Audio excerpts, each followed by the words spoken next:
35 years later, just the fact that, you're going to go on camera playing the same person 35 years later. But that was also the lovely part as far as acting and story goes. It was lovely to think, where are these people now? But what I really liked that we all seem to agree on is that she has a totally new relationship with Lydia.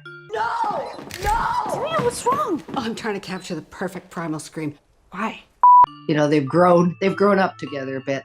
They're at peace, and I can think she's worried about Lydia. And also, when I looked at that original Beetlejuice, I thought, wow, I'm talking quickly, and I don't know if it was a choice or immaturity or lack of experience or what.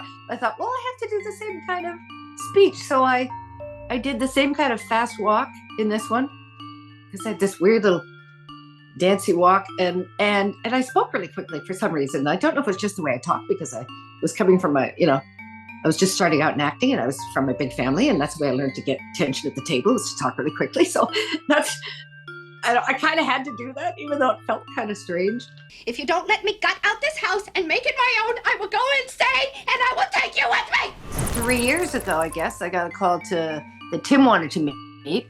And I met with him, and he said he'd really like to do it. He'd like to get that feeling back that he had. I think because it was, he'd only done Pee-wee's Big Adventure. I don't know, he just talked about wanting to get that feeling back that he had on that set. And he said, so I just want to know, I'm working on it, and if you got any ideas, let me know, whatever. And I said, okay. Once it started happening, then it was, you're going to London. Okay, you're going this next week or something. It was just so fast. And I think it was really a case of getting everyone's schedules together. Michael's really busy, and Tim's busy, and Winona's got her show. They had a small opening to release her to do this. Then Jenna and Tim were prepping another season of Wednesday. So it was just now. Tim was just so happily enthusiastic about doing it that was infectious. His enthusiasm and his excitement for doing this second movie. So it was contagious, and it was fun, and everybody jumped in, and we kept saying, do you believe we're doing this? Do you believe it? To see Michael's face up close for the first time as Beetlejuice, who hasn't aged, thank you, because he was always dead. You like it? I was living in Toronto, and I remember this guy named David Geffen kept calling me and saying, because I guess I had read it and thought, I don't get it. I didn't get it.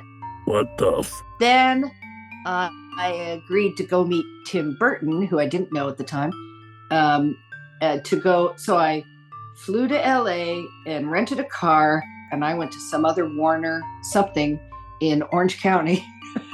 And I was driving forever and ever thinking, I don't know who this guy is, but he's obviously not in Hollywood.